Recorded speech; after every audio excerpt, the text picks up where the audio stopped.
Salut, c'est Denrir et bienvenue dans cette vidéo. Je vais donner mon avis sur le zombie de Modern Warfare 3 après y avoir joué plus d'une centaine d'heures. Il y aura deux parties à cette vidéo, les points positifs ainsi que les points négatifs. Bien sûr, on est là pour donner son avis, donc il faut bien sûr prendre le positif et le négatif, bien sûr. Avant de commencer, sachez que mon avis ne sera peut-être pas le même que le vôtre, et je vais vous demander de respecter mon avis, tout comme je respecterai votre avis. D'ailleurs, n'hésitez pas à donner votre avis en commentaire, je me ferai un plaisir de les lire. Donc, on va commencer avec les points positifs, c'est-à-dire ce qui me fait vraiment kiffer ce mode zombie, tout simplement. Donc, premier point qui pour moi est essentiel à un bon mode zombie, c'est son originalité. C'est-à-dire quelque chose qui ne va pas faire qu'on va se dire c'est exactement comme celui d'avant avec ce petit truc différent. Chaque zombie a ses propres, on va dire, ses propres choses qui font qu'on aime ce mode zombie. Par exemple, BO4, moi, un des trucs principaux qui a fait que j'ai surkiffé BO4, c'était le système d'atouts. Voilà, il y avait un tas d'atouts, on avait des atouts déjà de base sur nous, donc on ne devait pas juste se casser la tête à se dire alors je dois acheter Masto, je dois acheter... Voilà, c'était vraiment quelque chose qui pour moi vraiment changeait de fou la manière de jouer au mode zombie. Voilà, c'est ce qui fait que, bien sûr il y a les maps ça joue beaucoup aussi, c'est ce qu'ils font, mais en termes d'originalité je trouve que c'est souvent le gameplay, est-ce que le gameplay change un peu. Voilà, donc ici, je sais que bon, les gens vont techniquement dire oui mais c'est comme DMZ mais avec des zombies. Alors pour avoir un peu joué à DMZ, je trouve que le zombie de Modern Warfare 3 a des années-lumière devant DMZ. Voilà, tout ce que DMZ, entre guillemets, je trouvais qui était nul, et ben tout a été amélioré. Donc, par exemple, le fait qu'il n'y a pas de PVP, déjà, ça fait pour moi un point positif, mais qui change absolument tout. Puisque oui, j'ai joué un peu à DMZ, et une fois que je croisais un joueur, le mec me défonçait, parce que moi, je me cassais pas la tête à me dire, oh, c'est un joueur, allez hop, c'est comme Warzone. Non.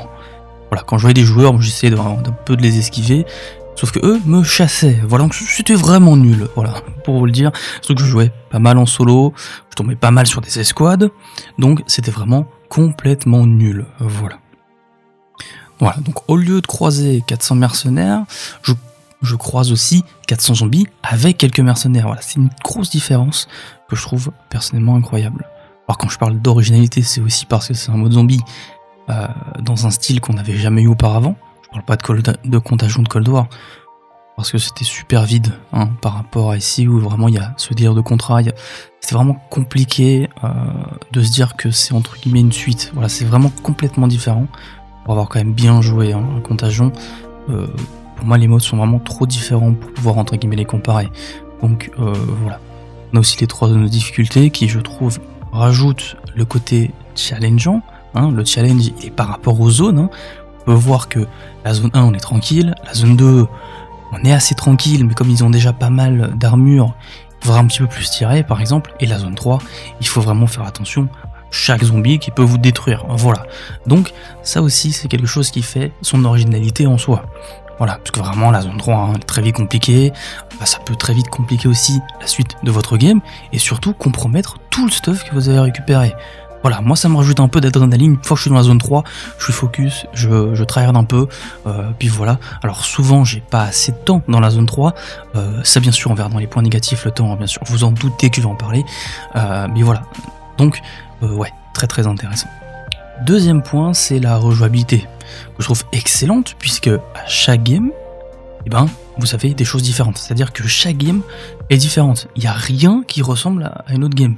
Alors, dans le principe de ce qu'on va faire, peut-être un peu, mais voilà. Alors, regardez, on prend un exemple, on spawn jamais au même endroit. Alors, il y a un certain nombre de spawns fixes, mais voilà, c'est rare de spawn 2 fois au même endroit d'affilée. Voilà, pareil, les atouts, ils changent de place à chaque game, ce qui du coup, ça change l'itinéraire. Alors oui, on a les easter eggs pour avoir les atouts gratuits, on peut spawn avec des atouts qu'on sait give, voilà, mais je prends pas ça dans le gameplay, plus comme par exemple je prenais pas à l'époque quand je pensais aux zombies par exemple de BO3, je prenais pas en compte les bubblegum parce que ça c'est un petit plus, mais en réalité si on ne les joue pas, il faut, je trouve ça principalement, c'est mieux de jamais les compter, de se dire plutôt c'est un bonus. Là par exemple je peux spawn et me give littéralement quasi tous les atouts. Bon, c'est un plus, c'est pas quelque chose que je vais me dire puisque je peux faire ça, c'est bien. Non, c'est plutôt c'est bien de base, mais avec ça, bah, c'est un truc qui rajoute et qui est encore mieux. Voilà. Donc, voilà. Vraiment, on part du principe que on spawn, on va quand même regarder où sont les atouts. Souvent, ce que je fais, je regarde les contrats autour de moi, les atouts que j'ai autour de moi, et c'est comme ça que ma game se construit un peu. Bien sûr, selon les missions d'actes, selon les camouflages qu'on fait, selon si on veut monter de niveau, on va évidemment choisir entre guillemets un itinéraire sur la game, et c'est ça que moi j'aime bien, que je trouve qui est différent à chaque game et qui rajoute de la rejouabilité qui vraiment se ressent en fait. Voilà, alors bien sûr on a aussi, parce que voilà, j'ai une petite note, comme ça je peux un peu trier ce que je voulais dire. Bien sûr, en termes de rejouabilité, il n'y a pas que ça. On a aussi ce côté où, alors je suis peut-être le seul et ça m'étonnerait donc je vais en parler, mais quand je suis dans ma game, je prépare déjà ma prochaine game. C'est-à-dire que si jamais j'ai déjà un atout et que j'en vois un, je peux me dire non, je l'ai déjà, tant pis. Non, je me dis, ok, ça c'est un atout qui peut être intéressant pour la prochaine game, ça je vais le mettre de côté parce que j'en aurai peut-être besoin plus tard pour des camouflages, ou voilà, donc c'est aussi un côté un petit peu addictif, voilà, et en termes de rejouabilité, je trouve que ça fait beaucoup, voilà, donc c'était le deuxième point. On va parler du coup du troisième point, qui pour moi est l'histoire et les missions des actes. Voilà, alors je sais qu'on pourrait se dire, oui, voilà, c'était pas ouf, les missions étaient pas dures. Ok, alors personnellement, j'ai mis 3 semaines, un peu plus de 3 semaines à faire les 3 actes. Donc je trouve ça pas mal, sans vraiment, vous savez, me focus que là-dessus, puisque voilà, je faisais le grind à côté, on montait les niveaux, on découvrait un peu pas mal de choses. Donc voilà. Et en plus, pour moi, je trouve qu'elles peuvent se faire en une game pour la plupart. Donc c'est assez correct. Voilà, je trouve qu'ils ont bien jauger le truc, voilà, c'est un juste milieu. Il y en a qui sont un peu plus compliqués à faire en une game, il y en a qui sont beaucoup plus simples, il y en a où, certes, il y a plusieurs objectifs dans la même mission, qui sont assez simples, et puis il faut s'exfiltrer, ce qui fait que du coup, la mission prend, entre guillemets, toute la game, puisqu'il faut quand même s'exfiltrer après, voilà. Il y a, c'est assez varié, je trouve. Bien sûr, on va voir pour les prochains actes, dans les prochaines saisons, est-ce qu'ils vont remettre des choses pareilles, est-ce que ça va être beaucoup plus compliqué? Voilà, pour l'instant, je juge pas là-dessus, on jugera chaque saison, je ferai une vidéo d'avis de chaque saison plus tard, voilà. Mais donc, voilà, je trouve que les missions sont pas vraiment compliquées, à part, pour moi, c'est mon avis, tout ce qui touche aux mercenaires, c'était pour moi les missions les plus compliquées, que juste buter des zombies, faire certaines choses avec des zombies. Par exemple, pour les dernières missions de l'acte 3, on devait nettoyer une forteresse infestée dans la zone de niveau 3, voilà, je trouve ça beaucoup moins compliqué que de devoir aller buter des mercenaires avec une certaine amélioration, ce genre de choses. Et voilà, c'est mon avis en tant que joueur solo, bien sûr. Je dirais que les mercenaires sont vraiment nuls en fait quand vous êtes à 3, 4, même quand on peut aller à 6, voilà, 5, 6, bien sûr, à ce moment-là c'est moins compliqué, bien sûr. Donc, voilà, et au niveau bien sûr de l'histoire, je trouve que personnellement c'est réussi.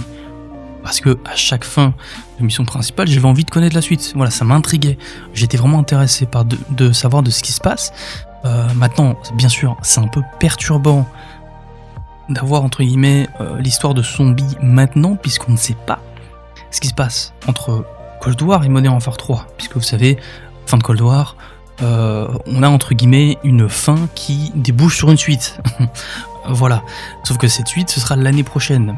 Et le zombie de Modern Warfare 3 est après la suite de l'année prochaine. Ce qui, du coup, est un peu perturbant. Mais voilà, ça m'empêche pas d'avoir une bonne expérience. Et surtout, ça m'empêche pas de vouloir connaître la suite à chaque fois. Donc, pour moi, au niveau de l'histoire, c'est réussi. Le moins pour l'instant, bien sûr.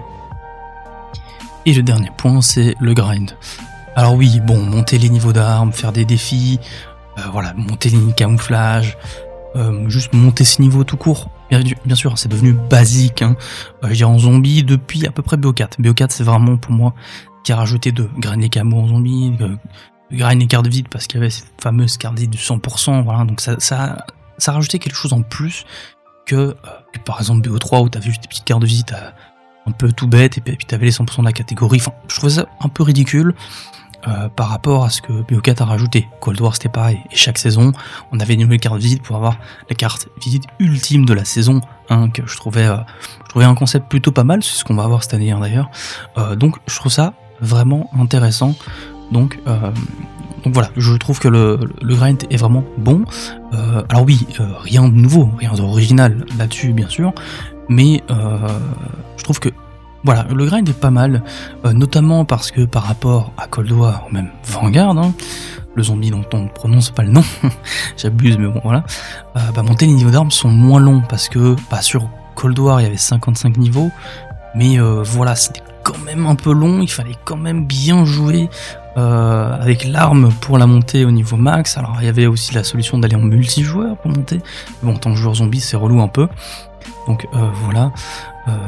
Puis voilà, c'est vraiment des petites choses qui pour moi c'était un peu relou. Enfin garde, j'en parle à peine hein, pour pas non plus trop en parler de ce jeu parce que voilà, mais par exemple sur Sniper il y avait 70 niveaux, et la manière d'XP était trop nulle, donc c'était vraiment relou. Donc voilà, ici je trouve que cette année on est vraiment bien tranquille pour monter les niveaux. On fait quoi, 7, 8, peut-être 9 niveaux d'armes sans double XP hein, par game.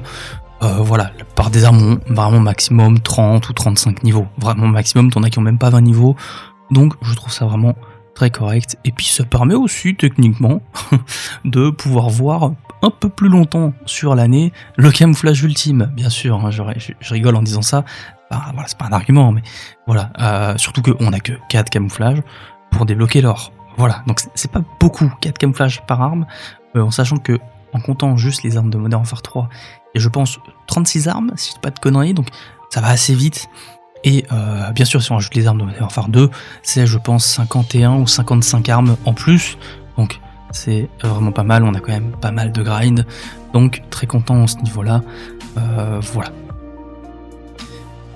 Voilà, maintenant ce qui serait bien, c'est qu'ils rajoutent, comme on avait sur Cold War, hein, la capacité de garder son camouflage, même après le pack à punch, c'est-à-dire qu'on avait juste à cutter le pack à punch, et quand on améliorait, le camouflage changeait pas. Voilà, donc vous pouvez faire ça avec le camouflage de base, le pack à punch 1, 2 ou 3 du coup, bon, c'est pas trop de choix, mais voilà, on se comprend. Ce serait bien qu'ils rajoutent ça quand même, qu'on puisse profiter un peu des camouflages qu'on débloque, plutôt que juste avoir en permanence le pack à punch 1, 2 ou 3, bien sûr. Voilà, on attend, j'imagine qu'ils le rajouteront, on attend ça avec impatience, bien sûr. Donc voilà, donc ça c'était les points un peu positifs, hein. Alors bien sûr il y a un tas de choses, d'autres choses hein, qui sont, je trouve, très bien, qui me font bien kiffer, hein, voilà, que je vais pas trop détailler, hein. Puis voilà, on va passer maintenant au point négatif, ce qui pour moi fait que ce zombie de temps en temps me dit un peu, écoute, c'est un peu relou. Voilà, c'est ce qui fait que des fois je décroche un peu, je démarre d'autres jeux pour un peu décompresser. Alors il n'y en a pas beaucoup, hein, ici on va vraiment voir 2 gros points négatifs. Il y a quelques petits trucs de temps en temps, mais vraiment pour moi les 2 gros points négatifs, c'est dans un premier temps, et pour moi d'ailleurs c'est vraiment la pire chose de ce mode zombie, c'est les mercenaires. Voilà, et bon Dieu, pour un joueur solo comme moi, qu'est-ce que je les déteste. C'est vraiment horrible les mercenaires, parce qu'ils sont littéralement, c'est vraiment eux qui me tuent. Voilà, c'est le 3/4 de mes morts, c'est eux. Tout simplement. Alors j'ai beau avoir 3 plaques d'armure, hein, 3 plaques d'armure, je me fais laser. Vraiment, ils détruisent mon armure. Allez, je me fais toucher peut-être 1 ou 2 fois, bam, plus d'armure. Et surtout, quand on n'a pas de masto, quand on n'a pas masto, voilà, tomber sur un mercenaire, c'est vraiment, je trouve que c'est abusé. Voilà. Alors c'est encore une fois, c'est en tant que joueur solo. Si on est à 4 et qu'il y a 6 mercenaires, bon, on les défonce. Quand t'es tout seul contre 6 mercenaires, c'est pas pareil. Voilà. Et par exemple, je prends par exemple les contrats avec des mercenaires en solo sont vraiment compliqués, que ce soit l'extracteur des terres, que ce soit défendre la station, c'est vraiment complètement horrible. Et j'espère, malgré leur nerf, hein, c'est ça le pire, et j'espère surtout qu'ils changeront un petit peu ça. Voilà, alors c'est un peu compliqué hein, je pense pour eux, mais vraiment les mercenaires c'est ce qui un peu nique tout, voilà, simplement. Et puis il y a différents types de mercenaires. Alors qu'il y en a qui sont vraiment plus chiants que d'autres. Le sniper, si vous tirez dessus, vous détruit votre armure. Il peut aussi, tout simplement, si vous n'avez pas d'armure, prenez une balle de snipe, vous pouvez mourir très facilement. C'est un peu horrible. C'est aussi frustrant de les affronter, c'est un peu chiant. Voilà. On a ceux aussi, les reconnaissants, il me semble. Les mobs de reconnaissance. Oh, c'est horrible. Ceux-là, ils vous courent dessus, en fait. Et des fois, on les entend pas. C'est-à-dire que des fois, ils font même pas de bruit. Donc, ils vous courent dessus. Et puis après ils vous mettent des coups de couteau. Alors le problème c'est que ça vous ralentit de fou, donc des fois vous pouvez même pas contre-attaquer. Si vous mettez un coup dans le dos, c'est fini pour vous. Voilà. Et en tant que joueur solo, vous savez, quand vous tombez à terre, que votre game est compromise assez vite, hein, à moins que vous faites comme moi, dès que vous voyez une autoréa, vous stackez. C'est toujours important, bien sûr, de stacker des autoréas, je trouve, en solo. Voilà, après, c'est encore une fois mon avis. Hein. Et puis on a ceux au bouclier aussi dans les forteresses. Bon, comment expliquer? Ceux avec les boucliers, pour moi, c'est les pires mercenaires jamais créés. Je pense que si on a inventé le mot horrible, bah, c'est bien pour eux. Donc ouais, voilà. En bref, vous l'aurez compris, en solo contre les mercenaires, voilà, ça me saoule un peu. Mais bon, c'est pas très grave, puisque on les croise quand même vachement moins que les zombies. Donc voilà, au moins ils ont pas ce côté où ils sont vraiment partout. Donc voilà, on va pouvoir temporiser par rapport à ça et ne pas trop être frustré non plus. Voilà. Deuxième point négatif, c'est bien sûr, le temps de la game. Alors, j'en parle forcément, le temps de la game, parce que en soi, certes, c'est 1 heure. Voilà. Alors en réalité, non, hein, c'est pas vraiment 1 heure, puisque vous avez 45 minutes de game, vraiment. Vous êtes tranquillement dans la game, et bien on a les 15 minutes pour se diriger vers l'exfiltration. Alors je sais que on pourrait se dire, ouais, mais ça va, on peut encore gratter au moins 10 minutes, puis sur les dernières minutes, aller à s'exfiltrer. Oui et non, parce que il faut quand même prévoir le chemin. On n'est pas forcément... Si vous êtes dans la zone 3, dites-vous que vous êtes quasi jamais près d'une exfiltration, qu'il faut toujours, entre guillemets, prévoir le coup. Alors oui, il y a l'exfiltration finale, qui est souvent dans les coins de map, hein. Mais bon, ça n'empêche que on va pas attendre qu'il reste 1 minute pour dire « Oh, il faut aller à l'exfiltration ». Bien sûr, c'est un truc à prévoir un peu en avance, puisque ça peut détruire votre game, hein, tout simplement. Voilà, pour moi, l'exfiltration, c'est pas incroyable. Puis voilà. Et puis je trouve que si vous commencez votre game avec une arme niveau 1, c'est-à-dire vraiment une arme, enfin, même si elle est au niveau max, on s'en fout, mais vous commencez avec une arme de rareté grise, pas pack à punch, que vous n'avez aucun atout, et que vous voulez aller dans la zone 3 pour un peu grind, 45 minutes, c'est même pas faisable. Comment est-ce que vous faites pour... alors à moins que vous avez full chance dans les récompenses, mais je prends pas ça en compte parce que c'est aléatoire. Hein, les récompenses de contrat, c'est aléatoire. Des fois vous avez des atouts, des fois vous avez des outils d'éther de meilleure rareté, des fois vous avez carrément des cristaux pack à punch 2, mais ça c'est aléatoire. Voilà, des fois je me trouve à faire un truc niveau 2 et avoir juste un outil d'éther vert. Voilà, du coup c'est nul, mais c'est tellement aléatoire que je les prends pas en compte. Voilà, les récompenses sont autant bien qu'autant nulles, donc voilà, pour moi ça compte pas. Mais partons du principe que voilà, que vous n'êtes pas non plus celui qui a la meilleure chance. Voilà, c'est quasi infaisable. Voilà, donc j'avoue rallonger le temps, je dirais au moins d'une petite demi-heure en plus. Voilà, ce serait nettement mieux, largement mieux. Voilà, c'est mon avis. Encore une fois, vous avez le droit vous de dire mais non, 45 minutes c'est largement. Hein, tu prends juste ton arme et tu vas dans la zone 3, t'achètes une... Voilà, bien sûr qu'il y a des techniques pour rendre plus ça faisable, mais quand tu joues tranquillement, tu te chill sans trop, c'est compliqué de faire des grosses games à aller chercher tout ce qu'il y a à chercher en zone 3. Donc voilà, pour moi ça c'est un peu frustrant, mais voilà, on va dire qu'on prend l'habitude, qu'on a souvent aussi du meilleur stuff et tout ça, donc voilà, bien sûr, c'est au fur et à mesure du temps que ça c'est moins dérangeant. Mais il y a quand même pour moi ce petit problème où, même en s'exfiltrant, on garde quasi rien. Vraiment, on passe notre game à augmenter la rareté d'armes et le pack à punch, et quand on relance une game, on a tout perdu. Donc voilà, ça, je trouve ça un peu négatif. Ouais, voilà, c'est les petits points que je me dis, ouais, c'est dommage. Mais voilà, donc ça c'était mon avis sur Zombie Demo 3. Alors en conclusion, j'adorais jouer, bien sûr, j'adore ce zombie. Je trouve qu'il est vraiment très addictif, et que je pense probablement pas y rejouer une fois que le prochain zombie sera sorti. En toute honnêteté, bien sûr. Je suis honnête en vous disant, c'est pareil que Contagion. J'aimais bien, je trouvais ça différent. Bien sûr, pour moi, comme ça remplaçait entre guillemets une map zombie, je me disais non, c'est un peu horrible. Mais voilà, c'est quand même quelque chose qui est bien. Je trouve que c'est bien d'innover et de faire des choses différentes. Notamment en zombie, parce que bon, si on met des kilos d'Airtoten, genre un petit peu différents, et on fait ça toutes les années, bah oui, forcément, ça va tout détruire. Alors que si on change un peu, qu'on met des nouvelles mécaniques, des nouvelles choses à faire, bien sûr, ça enrichit les choses et ça donne des très bons résultats, hein. On prend pas Avant-Garde en compte, s'il vous plaît, merci. Mais voilà, je dirais que voilà, ça n'empêche pas que je m'amuse et qu'il reste encore toute l'année encore continuer à s'amuser. Mais bien sûr, une fois que le prochain zombie sortira, ce mode zombie va bien sûr rentrer dans l'ombre et ça, je pense qu'on le sait tous. Voilà. Voilà, c'était tout pour mon avis. Bien sûr, vous avez le droit d'être complètement un avis différent sur tout ce que j'ai dit, hein. Peut-être que tout ce que j'ai dit comme point positif, pour vous c'est négatif, c'est possible, hein. Peut-être que tout ce qui est négatif pour vous est peut-être positif, voilà. Donc encore une fois, c'est chacun son avis, hein. Les goûts et les couleurs, bien sûr, ça se discute pas vraiment. Et voilà. Bon, en attendant, moi je vous dis à la prochaine, et ciao tout le monde.